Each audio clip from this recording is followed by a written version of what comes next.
Claims the former head of the University of Iowa OB-GYN department secretly used his own sperm to get at least 10 patients pregnant. The children only learned of the fertility fraud decades later. As KCRG TV9's Lacey Reeves now reports, the Iowa Supreme Court is now deciding what happens to that lawsuit.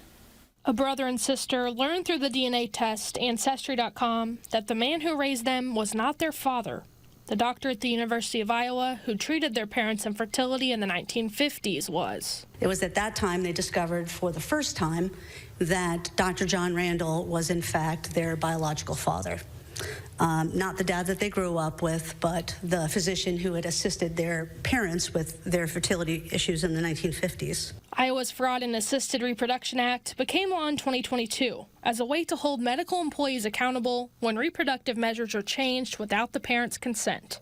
But now the Iowa Supreme Court has to decide if the law can be used to penalize past actions. Dr. John Randall died in 1959. These children were in their 60s when they discovered that that their father that they knew was not their biological father. The attorneys for the children who resulted from the fraud say their clients deserve compensation because the law has no statute of limitations. The advocacy group, Right to Know, had a hand in helping the act get passed, and its founder says the law was intended to help all victims of fraud going forward, but especially providing closure to ones from the past. It will prevent some of the future harm going forward, but really more than half of it was about helping the people who had already been harmed.